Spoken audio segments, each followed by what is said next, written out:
할렐루야. 오늘도 우리에게 귀한 생명 주시고 또 복된 하루의 시작을 허락하신 살아계신 주님께 귀한 영광과 감사를 올려드립니다. 금요일 아침입니다. 계속되는 아침 말씀 묵상. 오늘은 로마서 10장 14절부터 18절까지의 말씀, 로마서 10장 14절부터 18절까지의 말씀 통해서 이 아침에 우리에게 주시는 하나님의 말씀의 은혜 나누도록 하겠습니다.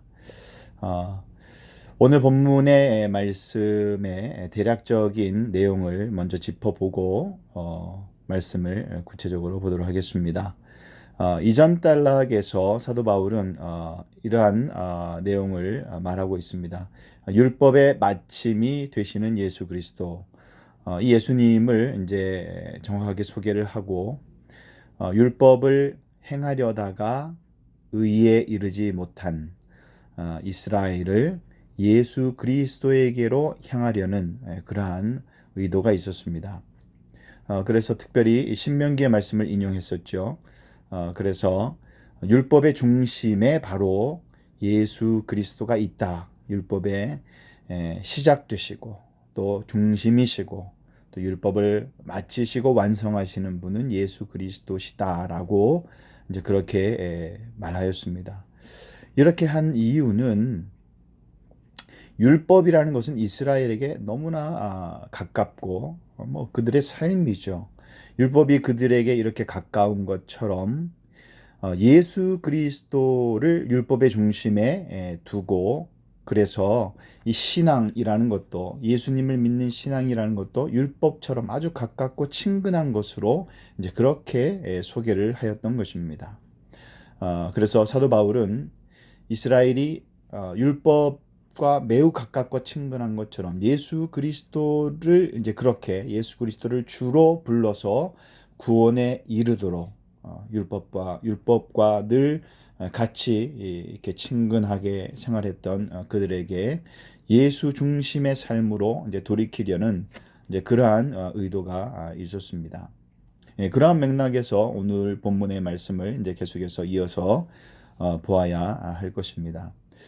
오늘 14절은 이렇게 시작을 합니다. 어찌 부르겠느냐라는 그런 물음으로 시작을 하죠.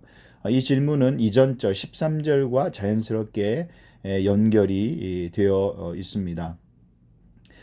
이러한 사도 바울의 질문을 통해서 동일한 구조가 반복해서 이제 사용이 됩니다. 먼저 사도 바울은 믿지 않는 이를 어떻게 부르겠느냐라고 이제 그렇게 질문을 하죠. 여기에서 믿음이라는 것은 이제 과거의 사건으로 이제 그렇게 표현을 하고 있습니다. 그리고 부르심의 사건은 앞으로 일어날 이제 미래의 사건으로 이제 그렇게 표현을 하고 있죠. 계속해서 이러한 문장 구조가 반복해서 등장을 합니다. 그래서 세 가지의 질문, 듣지 못했으니 어떻게 믿겠느냐. 과거에 듣지 못했으니까 앞으로 믿을 수가 없다라는 얘기죠. 그리고 전하지 않았으니 어떻게 듣겠느냐. 전한 일이 없으니까 어떻게 들을 수가 있겠느냐라는 이제 그러한 말씀. 그리고 보내지 아니하였으니 보낸 일이 없죠. 과거에. 그러니 어떻게 전하겠느냐라는 이러한 연속된 질문을 통해서 바울이 말하고자 하는 것은 이 복음의 전파 과정을 설명하고 있는 것입니다. 이것을 시간적으로 재구성하면 이런 순서가 되겠습니다. 파송, 그리고 전파, 그 다음에 들음, 그 다음에 바로 믿음이 나오는 것입니다. 그리고 믿음 다음에는 부르심이 있겠죠. 이러한 파송과 전파, 그 다음에 들음, 믿음, 부름, 이와 같은 복음의 전파 과정을 사도 바울은 열거하고 있는데 그 이유는 바로 이러한 믿음을 향해 가는 이러한 과정이 단순히 오늘날에만 있는 것이 아니라 과거 그들이 너무나 잘 알고 익히 알고 있던 구약의 말씀에서부터 이미 증거되었다라고 증언하면서 이사야 52장 7절의 말씀을 인용합니다. 그 말씀이 바로 아름답도다 좋은 소식을 전하는 자들의 발이여라는 그 말씀이 됩니다. 사도 바울이 이 말씀을 통해서 드러내고자 하는 것은 분명합니다.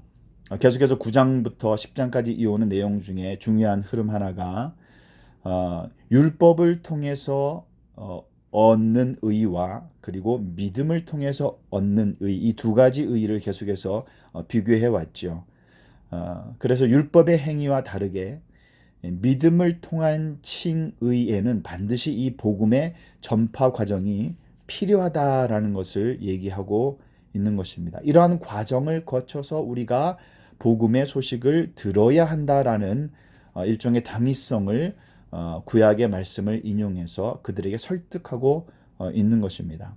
이것은 율법의 행위에서는 전혀 발견될 수 없는 믿음에서만 발견되는 그러한 독특한 과정이 되지요. 그래서 성경은 이 복음을 증거하는 복 있는 발걸음에 대해서 이전부터 이사야 때부터 계속해서 예언을 해왔다라는 사실을 밝히고 있습니다. 그 아름다운 좋은 소식이 무엇이겠습니까? 바로 예수 그리스도라는 것입니다. 이 예수 그리스도에 대한 아름답고 좋은 소식은 비단 사도 바울이 지금 현재 살고 있는 그 시대뿐만 아니라 이전부터 계속해서 성경에서 예견되고 예언해왔던 그 말씀이고 이러한 과정을 통해서 비로소 우리에게 증거가 된다는 것을 말하고 있습니다. 그러면서 이제 16절, 17절, 18절을 통해서 사도 바울이 말하고자 하는 것은 이스라엘의 실체, 지금 현재 이 말씀 증거는 전파의 과정을 얘기를 했고 이제는 이스라엘의 지금 영적인 상태, 한마디로 말하면 이스라엘은 실패했다라고 이제 그렇게 얘기하는 것입니다.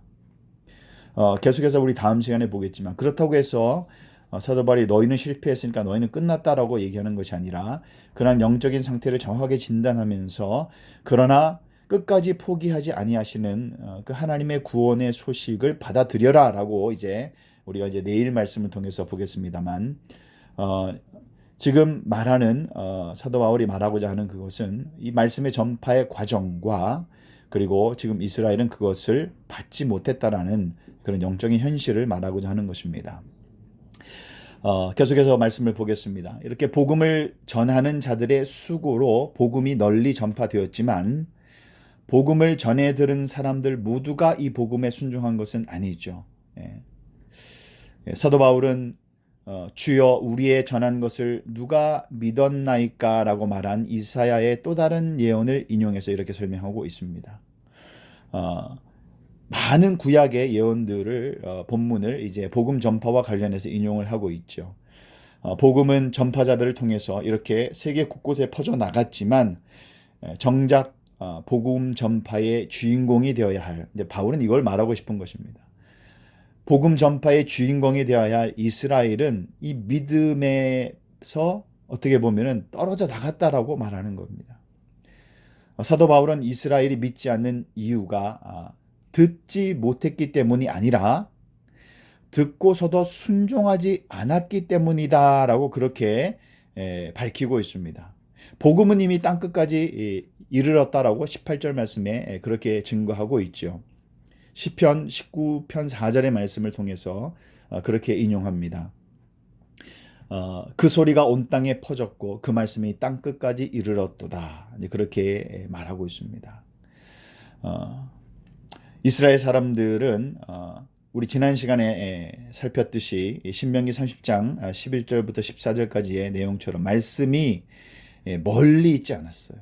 율법과 같이 율법이 이미 그들에게 증거가 되었기 때문에 율법이 말하고자 하는 것은 무엇입니까? 기쁨의 좋은 소식, 그 소식을 기다리고 그분이 오셔서 이 율법을 완성해 주셔야지만이 우리가 참 자유를 얻겠다라는 이제 그 핵심적인 내용 이미 듣고 가까이에서 할 수 있었음에도 불구하고 그들은 그래서 그들의 실패의 원인은 복음의 부재가 아니었어요. 말씀이 없어서가 아니었어요. 그들의 실패의 원인은 바로 순종의 부재였던 것입니다. 순종의 부재.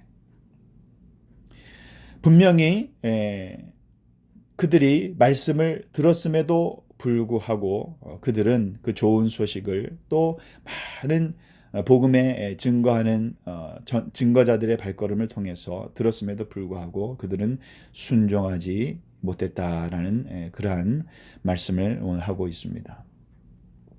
오늘 말씀을 정리하도록 하겠습니다. 두 가지 중요한 사실을 우리가 기억해야 할 것입니다. 첫 번째는 복음을 증거해야 된다. 이것이 우리에게 주어진 사명입니다. 바울은 사람이 구원받게 되는 과정을 분명하게 이야기했죠. 복음을 듣고 믿어야 구원을 받는 것입니다. 우리가 하나님의 자녀가 된 것도 이러한 과정이 있었기 때문이죠. 우리가 어떤 자격이 있어서가 아니라 이스라엘이 자격이 있어서 그런 건 아닙니다. 하나님의 일방적인 선택이었죠. 그래서 그들은 또 우리는 하나님의 백성이 된 것입니다. 자격 조건 때문에 하나님의 백성이 될 수 있는 사람은 이 땅에 아무도 없습니다. 우리에게 복음을 들려준 사람들이 있었고 그들을 우리에게 보내주신 하나님이 계셨고 그리고 이제는 우리가 하나님께 파송을 또 받아서 다른 이에게 복음을 들려주어야 하는 그 사명이 우리에게 있는 것입니다. 이 사명은 모든 그리스도인에게 평생에 주어지는 그러한 거룩한 사명이 되는 것입니다. 그 사명을 안고 잃어버린 영혼들을 안타까워하는 그 하나님의 마음을 품는 것, 그것이 또 우리의 기도의 제목이 되어야 할 줄로 믿습니다. 성경은 복음을 전하는 자의 발이 아름답다라고 증언을 합니다. 자격이 있어서가 아니라 복음을 증거하는 그 자체, 그것이 아름답다라고 증언을 하는 것이죠. 하나님은 복음을 전하는 자를 아름답고 소중하게 여겨주시는 것입니다. 두 번째 우리가 기억해야 할 것은 교만함을 경계해야 된다는 얘기입니다. 16절 이하의 말씀을 통해서 그것을 우리에게 말씀합니다. 복음을 전하지도 않고 영적인 우월감에 빠져서는 안 된다라는 것입니다. 잘못하면 우리가 유대인이 범한 죄와 비슷한 죄를 저지를 수도 있습니다. 유대인은 자기 의의를 세우는데 잘못된 열정을 갖고 있었기 때문에 하나님이 예수님을 통해서 구원을 거저주신다라는 이 진리를 받아들이지 못했죠.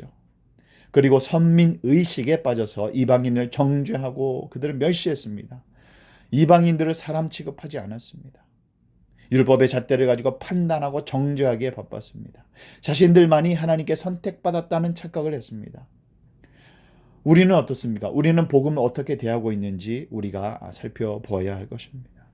주님을 믿지 않는 자들에게 들려주어야 할 이 복음을 오히려 정죄의 잣대로 판단의 도구로 사용하고 있지는 않습니까? 오늘 이 두 가지 우리는 복음의 사명을 가지고 있고 또한 동시에 교만함을 우리는 경계해야 하는 것입니다. 우리에게 주어진 이 사명, 복음 전파의 사명을 맡겨주신 하나님께 감사하고 오늘날 이 복음을 증거하는 것은 고사하고 교회 다니는 것조차 어려운 시대가 되었습니다. 교회가 이렇게 많이 욕을 먹은 적이 없었던 것 같습니다. 그러나 이러한 때가 바로 다시 우리가 복음의 재정비, 우리의 복음을 증거하는 사명자들 또 교회 공동체가 다시 한번 분명히 말씀 앞에 서서 이 거룩한 사명을 올바로 깨닫고 더 증거하는 그러한 믿음의 계기로 삼아야 될 줄로 믿습니다. 오늘도 우리가 주님 앞에 정직하고 또 신실한 마음으로 나아가 오늘 나에게 맡겨주신 그 사명, 큰 일은 우리가 아닐지라도 우리가 삶으로 살아내는 복음의 전파의 사명 여러 가지가 많이 있을 것입니다. 그 사명을 우리가 깊이 깨달아 하나님께 귀한 영광 올려드리는 그런 저와 여러분 되시기를 예수님의 이름으로 축원합니다.